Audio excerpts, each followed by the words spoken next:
MNZS podcast, zgodbe in podobe novejše zgodovine. Dobrodošli v poddaji Muzeja novejše zgodovine Slovenije, v kateri predstavljamo zgodbe iz arhivov in razstav MNZS-ja ter osvetljujemo različne vidike sodobnih muzejskih praks. Moje ime je Korin, vi pa poslušate 6. epizodo mesečnega podcasta, v kateri raziskujemo razstavo fotografij, ki jih je reportažni, gledališki, portretni fotograf, predvsem pa fotograf demonstracij Tone Stojko, ustvaril med prelomnima letoma 1968 in 2020 v slovenskem, jugoslovanskem in srednjeevropskem prostoru. Govorimo o razstavi z naslovom Naša jeza je brezmejna, trenutno brezplačno na ogled na ploščadi pred Cekinovim gradom.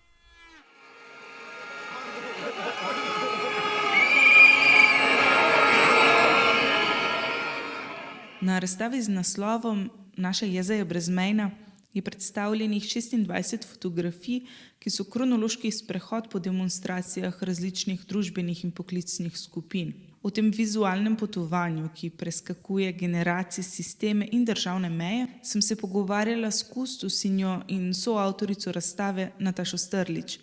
Spregovorili sva o fotografskem opusu Toneta Stojka in slikah, ki jih hrani MNZS, o zgodovinskih trenutkih, ki jih je ujel v svoj objektiv, o transparentih, umetniških performansih in o mestih zbiranja.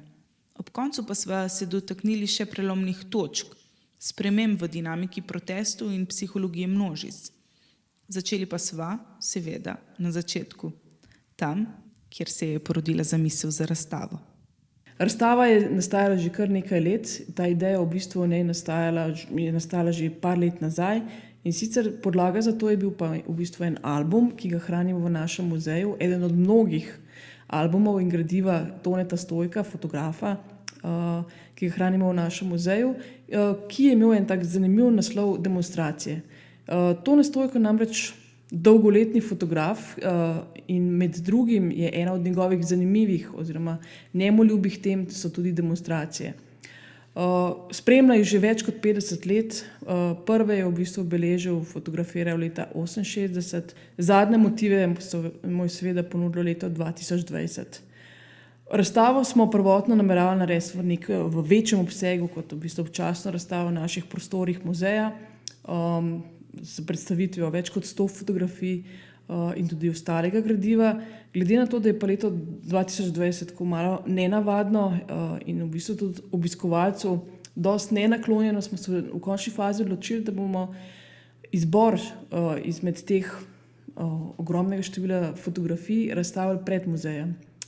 Izbor je sicer bistveno manjši, obsega 26 fotografij, ampak kronološko in časovno pa vsem zajema teh 50 let, ki jih je Stojko podelal v času dokumentiranja vseh teh demonstracij med leti 1968 in 2020. Nataša, slik je, kot si nam povedala, zelo veliko. Po kakšnem ključu ste upravili izbor slik za razstavo? Izbor je bil kar težek, tako bom rekla. Šla so pa predvsem v tiste in vizualno najlepše in drugače povedne. In pa predvsem v tem, da sva nekako predstavila čim širši nabor teh fotografij. Tako tiste, ki so bile ustvarjene v slovenskem prostoru, v prostoru potem tudi bivše države Jugoslavije, šla sva tudi čez meje, tako da s tem v bistvu želiva prikazati praktično, da je Stojko kot fotograf revije Mladina šel v bistvu tudi na različna področja v tujine, kjer so se zlasti konec 80. let dogajale res take korenite spremembe. Če grem zdaj od zunaj navznoter, in v tem kontekstu smo predstavili fotografije iz Moskve, avgusta 1991, po puču, na katerem so neuspešno rušili Mihajla Gorbačova. Če gremo potem bolj proti notranjosti, smo predstavili tudi v okviru Jugoslavije par fotografij in sicer zelo take dramatične fotografije stavke gladovne kosovskih rudarjev v začetku leta 1989, ki so pa tudi v tesni povezavi z dogajanjem praktično v Srbiji v tistem času. Nenazadnje pa največ fotografij nastalo prav v Sloveniji, tako v okviru Jugoslavije kot v okviru tudi nove države, Republike Slovenije. In v tem kontekstu sva šla predvsem v bistvu za nek kronološki lok, sva želela ustvariti od prvih fotografij leta 1968, torej te prve študentski odzivi na leto 1968 v Sloveniji in pa v bistvu potem odzivi na vdor čet Varšavskega pakta na Češko-Slovaško. Potem se pa kar nekako preskočila v 80-ta kot nek uvod v eksplozijo demonstracij v 80-ih, sva predstavila v bistvu demonstracije ob obletnici černobilske nesreče. In pa potem v bistvu to obdobje, lahko rekla slovenske pomladi, v bistvu poenotenje civilne družbe in pa vrsta raznih zborovanj, najprej v podporo četverici, kasneje praktično pa vse, bomo rekli, ki trasirajo pot k novi državi. Nenazadnje, zadnji sklop v bistvu teh fotografij pa je nastal praktično že v 21. stoletju. Tukaj gre za fotografije, ki jih je Stojko ustvaril, bomo rekli, potem zatišju konec 90-ih let, v začetku 21. stoletja in v bistvu takrat je že leta 2007, to so v bistvu tudi prve fotografije, ki jih je potem tudi v bodoči monografiji, ki jih bomo predstavili, odstavek, višek tega obdobja so bile pa v bistvu fotografije teh vseh slovenskih vstaj, tam konec leta 2012-2013 in pa potem še vrsta res različnih odzivov na družbeno-politično dogajanje v tistem času, od Occupyja, potem razne stavke, tako javnega sektorja, posameznih, bomo rekli, delov javnega sektorja, od policistov, gasilcev. Nenazadnje so se potem leta 2019 pojavile še en tip demonstracij, ki so mogoče že za nekaj časa zamrli, in sicer neke vrste ekološke demonstracije, Ni planeta B, kjer so pa v bistvu hkrati tudi svoje nestrinjanje, praktično situacijo, predstavljali tudi otroci in mladi.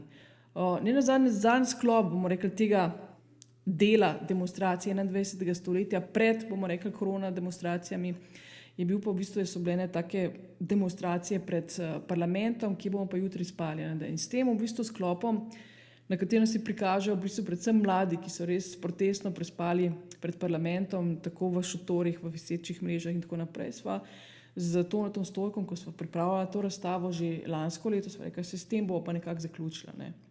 Potem pa je prišlo leto 2020 in z njim praktično ogromno novega gradiva in novih demonstracij, ki jih v bistvu na tedenski bazi spremlja in fotografira. Ko pogledamo Stojkove fotografije, lahko zelo hitro ugotovimo, kako številčni so bili protesti, ne samo v Sloveniji, ampak tudi širše. Motivirajo jih sicer različni razlogi, dogajajo se na različnih lokacijah, a vseeno imajo nekaj skupnega. Absolutno, številčnost je ena v bistvu tistih skupnih imenovalcev, druga v bistvu, če povzemamo same fotografije, vsaka demonstracija ima neke zakonitosti. To so v bistvu ena od zakonitosti, oziroma ena od tistih bistvenih delov so ponovadi transparenti, ki jih praktično spremljamo čez celoten ta lok. In tudi transparenti se spreminjajo. Če so bili od začetka taki zelo preprosti, sami napisi so bili vedno izvirni, ne glede v bistvu na to, kdaj so bili narejeni, ali konec 60-ih, ali bomo rekli zdaj leta 2020, vedno zelo izvirni. So pa v bistvu potem se nadgrajevali tudi vizualno, umetniško. Same demonstracije so v bistvu postajale kaj en tak performance na trenutke, zlasti v času, ko so bili v teh demonstracijah v drugem desetletju 21. stoletja protest festivali bil na nek način, kamor so se vključili tudi kulturniki in vključili to, bomo rekli, to svojo umetniško noto in pa ustvarjalnost. Vsekakor množičnost, to smo rekli. Če se mogoče zdaj spet fokusiramo predvsem na Slovenijo, so to mesta zbiranja. Najbolj pogosto mesto zbiranja protestnikov je bilo ponavadi Trg Republike. Nekdaj Trg Revolucije, ali mesto zbiranja, ali pa končni cilj protestnikov, kjer so praktično seveda pred nekdanjo skupščino, današnjim državnim zborom, pač protestniki izrazili ponavadi svoje nestrinjanje in pa povedali, s čim so nezadovoljni, ker to je tudi bistvo demonstracije. Drug v bistvu tako mesto zbiranja, zdaj bom rekla spet v Ljubljani, Kongresni trg, zadnji tudi zelo popularen je pa Prešernov trg. Mogoče zanimivo je tudi to, da se ta celoten opus teh demonstracij Stojkovih ponavlja tudi oziroma pojavlja oseba, ki je v različnih kontekstih. Tukaj v bistvu govorimo o Janezu Janši, ki je bil tam leta 1988 ob svoji aretaciji povod za demonstracije v njegovo korist oziroma v njegovo podporo, potem tudi v podporo četverice, Kasneje, če gremo malo naprej, v bistvu se pojavlja tudi ne le toliko v obliki demonstracije, ampak tudi že na drugi poziciji kot obrambni minister in pa ne nazadnje tudi potem leta 1994 po v bistvu tem, ko so ga odstavili z mesta obrambnega ministra. 21. stoletje pa je v bistvu Janez Janša spet neka stična točka tudi različnih demonstracij ali v svojo podporo ali pa posredno kot recimo predsednik vlade. Tako da se v bistvu res čez ta lok zanimivo pojavlja in stojko praktično vse to spremljal. In leta 1988 recimo na Roški in na Kongresnem trgu in potem v 21. stoletju pred sodiščem, kjer so se dogajali razni sodni procesi. In pa seveda, kot sem rekel, posredno tudi vse slovenske staje in tako naprej. Tako da je ene par takih momentov, ki se res, ne vem, podzavestno, ampak vse skozi ponavljajo. Ne. Nataša, kako pa ti interpretiraš ta moment tega javnega izražanja čustev, sicer po večini nezadovoljstva, kar se tiče protestov, seveda. Razstava nosi naslov Naša jeza je brezmejna. Kako ti vidiš to javno množično izražanje čustev v povezavi pol z interpretacijo nekega političnega sporočila teh demonstracij? Njihovo razmerje ni vedno enostavno razbrati. Ja, sigurno. Mogoče, da sam še povem, ta Naša jeza je brezmejna in spet v bistvu izhaja spet iz ene fotografije, Toneta Stojka in sicer tudi z enega transparenta. Mislim, da so bile to demonstracije leta 1987 v prvi obletnici černobilske nesreče jedrske, kjer je bila v bistvu ta izraz oziroma napis pokazan in se je zdel tudi Stojko, ki se je v bistvu tudi, ki je bil avtor oziroma bomo rekli pobudnik tega naslova, smo zdaj odličen in ga je tudi v bistvu zraven dal. Mislim, se je odločil za njega. Vsekakor pa je v bistvu demonstracije so nek znak, da je nekaj narobe ponavadi. Seveda imamo določene predpogoje, da zadeve uredimo na neki drugi ravni, ampak praktično, ko to ni več mogoče, pride do demonstracij. In vsake demonstracije so neka rdeča luč za bomo rekli, oblast, za sistem, v katerem obstajajo. In sigurno opozorilo, da je nekaj narobe in da je treba nekaj spremeniti. Je tudi v bistvu ustavna pravica in tega se praktično demonstranti zavedajo in praktično to tudi delajo v tej smeri. So pa absolutno vedno nek znak, da je treba nekaj spremeniti. Bi lahko rekli, da te zadnje demonstracije, katerim smo priča, se vpisujejo v dolgo tradicijo demonstracij na Slovenskem? Pa ja, jaz mislim, da imamo že tradicijo, da je samo mogoče načini demonstriranja in pa v bistvu bomo rekli, cilj demonstriranja se je vmes spremenil. Recimo 68 so bile te demonstracije vsem v okviru neke oblasti, ki jih je na nek način tolerirala in pa tudi ne jih vodila, ampak nekako imela v bistvu nadzirala. Hkrati pa so bile tudi to demonstracije, ki so dobile simpatije nekaterih demonstrantov. So nekatere bile seveda, za katere jim bilo priporočeno, da grejo, da to zdaj govorim konec 60-ih, začetek 70-ih.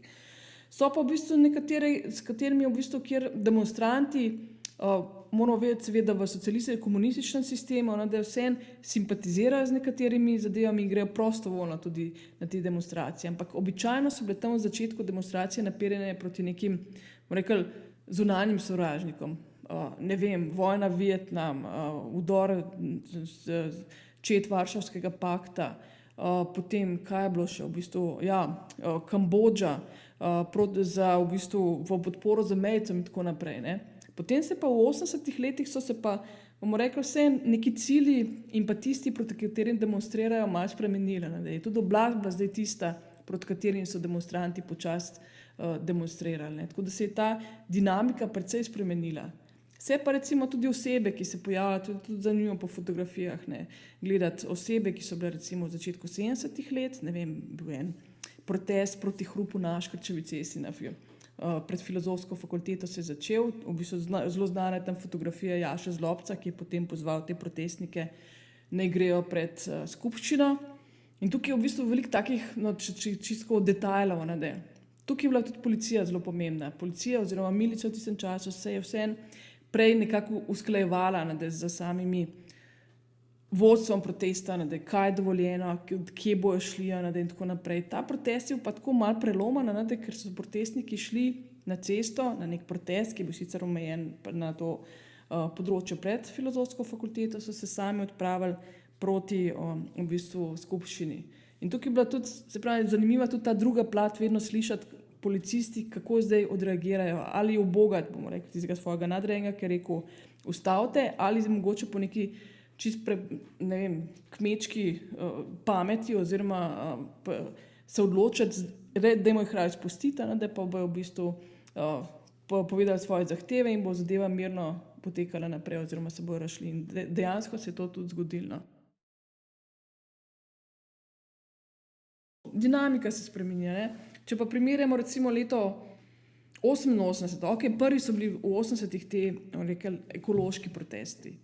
Najbolj v bistvu taki močni, zanimivi, zelo v bistvu takimi tudi močnimi, transparenti, čezcestnimi in tako naprej. Tako da že v bistvu, ko si jih pogledal, da so te prevzeli, da in si lahko bi rekel, se navdušil za idejo oziroma za sam protest. Ne. Predvsem pa so zelo močni paratajo v bistvu teh konc 80-ih let. Predvsem bomo rekli to leto 88, najprej aretacija, pač konc maja 88, ki jo je prav tako posnel avtor teh fotografij, in pa potem res to, rekel, poenotenje civilne družbe, ki je že prej seveda delovala v smeri demokratizacije, ampak takrat v tistem trenutku, to je bilo 21. junija 91, so pa v bistvu je odbor za varstvo človekovih pravic na Kongresnem trgu res pripravil eno množično zborovanje oziroma zborovanje, na katerem so bili gostje oziroma tisti, ki so pač govorili od pankartov, ki so recimo eno leto prej razpadli in se prav v ta namen spet sestali, do Draga Jančara in tako naprej. Ta diapazon teh ljudi tam je bil zelo različen. Zanimivo pa tudi to, da so se organizatorji bali, a bojo ljudje prišli ali ne bojo. Ne. So v bistvu prav, če bereš kakšna njihovega pričevanja, a bo, ne bo, pa se pa kar naenkrat pravi, ta množica zgrne na Kongresni trg in tisto zborovanje je bilo res tako močno in je bilo sam uvod v potem nadaljne proteste, ki so se pa potem dogajali na Roški cesti tam med sojenjem četverici, to je bilo pa julija 88. Zelo različne načine. Najprej s hupanjem, kasneje s čist preprostimi, praktično tihim demonstriranjem, zelo različni načini. Ampak te protesti so bili res močni in tudi fotografsko so izredno vekovečeni. No. Nataša, kot si že prej omenila, ko govorimo o množičnih demonstracijah, govorimo tudi o množičnem čustvovanju. Bi lahko še kaj povedali o psihološkem vidiku protestu? Sigurno je v bistvu tukaj psihologija množice zelo močna. Po eni strani po tem, da v bistvu so te demonstracije, pač shodi, zborovanja, nekako vodeni, da imajo v bistvu nekoga, ki jih vse vodi in usmerja, ker vsaka demonstracija mora imeti neke zakonitosti, po katerih, naj bi imela neke zakonitosti, po katerih poteka, če hoče biti uspešna. Sigurno pa tudi znotraj teh fotografij vidimo to čustvovanje, v bistvu tudi spet bomo rekli spremembe, od neke vrste takih razmeroma statičnih demonstracij leta 68, ko so v bistvu študenti samo stali in prebirali svoje zahteve, do recimo imamo v bistvu tako zelo močno fotografijo iz leta 2010, ko so bili študentski in dijaški protesti, ki so se potem v bistvu iz povsem mirnih protestov prelevili v bistvu v nasilje. In pa v bistvu tudi obračunavanje, ne nazadnje stavbo državnega zbora, to je bilo leta 2010 in tam je v bistvu ena zelo močna fotografija, protestnik razpet tako med policijo, ki ga v bistvu vleče na eno stran, kot med ostale protestnike, ki ga vlečejo na drugo stran. Sigurno pa je v bistvu tukaj eno jedro protestnikov, ki je močnejše, ki je aktivnejše, ki bolj, bomo rekli, sodeluje v teh demonstracijah in verbalno in kako mogoče tudi kako drugačne. In pa, bomo rekli, večina jih je pa vseeno mogoče bolj v ozadju in spremlja. Ampak dejstvo pa je, tudi to je zanimivo mogoče. Tudi te demonstracije so bile v znamenju tudi različne glasbene podlage. Recimo. Zdaj, leta 2020 mislim, da je neka glasbena podlaga, danes je petek, da skupine Ultimat iz leta iz 80-ih 88. leta je bila recimo neka predelava pesmi Janez, Kranjski Janez in tako naprej. Ne. Zelo različno, tudi s tem v bistvu to dinamiko oziroma samo delovanje demonstracij, bomo rekli, uravnavajo in pa na nek način združujejo demonstrante. Je pa, se pravim, zelo zanimivo, pač pri demonstracijah je fino, skoraj nujno, transparenti, taki razni vizualni pripomočki, potem vzklikanje gesel, vzklikanje tega, onega, tretjega. Zdaj, če gledamo te demonstracije leta 2020, so v bistvu že tako kar nek scenarij, po katerem delujejo in se praktično tedensko odzivajo na dogajanje v državi. Tako s transparenti, kot z vzklikanjem gesel in tako naprej. Nataša, bi lahko rekli, da se je definicija uspešnosti demonstracij spreminjala skozi čas? Bi rekla, da je. Ne. Takrat so bili tudi cilji, da se z leti spreminjajo. Tudi ne vem, oziroma sam doseg cilja se z leti spreminja. Če si recimo takrat leta 80 absolutno nisi divjal, ne vem, nimam zdaj v spominu, da bi protesti prešli v nasilne recimo proteste. Vsaj zdaj, če malo pobrskam po spominu, ker smo bili v nekem sistemu, ki je pač imel neke vzvode, ki se jih je držal. Ali so pa že v samem štartu nekako poskrbeli za to, da do tega ni prišlo. Če danes primerjamo, dobro, zdaj sicer ni nekih nasilnih protestov, ampak vseeno v bistvu vidimo vsake toliko časa praktično, da so neke poskusi. Vem, da je ena od fotografij, ki je prikazana, mislim, da je konec novembra 2012, v tem obdobju bomo rekli gotovo vsi, pa v bistvu teh mariborskih protestov, ki so potem šli po celotni državi in imeli v bistvu odziv predvsem v Ljubljani. Tukaj je prišlo praktično iz povsem mirnih protestov do res nasilja in v končni fazi do prve uporabe tega vodnega topa v demonstracijah. Ampak tukaj je vseeno so se demonstracije iz ene faze v drugo prelila. Tukaj zgodba, bom rekla, ni še čisto jasna, ampak dejstvo je, da je bilo tam kar ena skupina takih zakrinkanih, ki so na nek način spodbudili, sprovocirali mogoče to, tako da so v bistvu protesti izgubili svoj prvotni namen, opozarjanje na nek miren in pa dostojanstven način.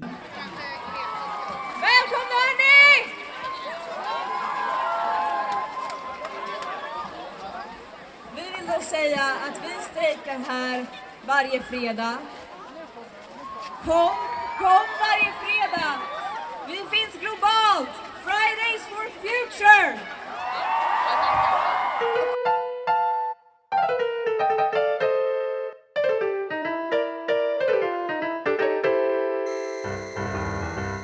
In smo prispeli do konca te epizode. Hvala Nataši Strlič za lep pogovor in hvala vsem, ki ste bili z nami. Naj vas še spomnim, da je razstava fotografij Toneta Stojka brezplačno na ogled na prostem na ploščadi pred Muzejem novejše zgodovine Slovenije. Pred slovom pa vas pustim še z besedami, s katerimi je Mladen Dolar strnil prvi in neposredni vtis Stojkovih fotografij demonstracij.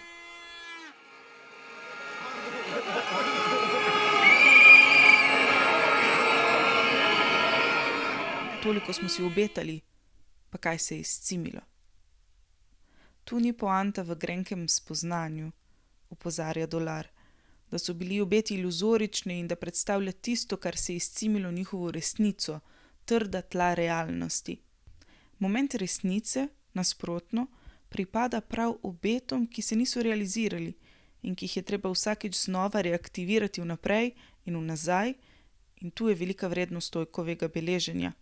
To ni le beleženje neke realnosti, temveč obenem in nemara predvsem potencialnosti, nečesa, kar je šlo v nič, pa vendar to ni samo utopični umislek, ki ga je realnost povozila in zavrgla, nečesa možnega, kar vztraja naprej. Zgodovina ni le zgodovina realno zgodnega, temveč tudi zgodovina nerealiziranih potencialnosti, ki čakajo na svoje nadaljevanje.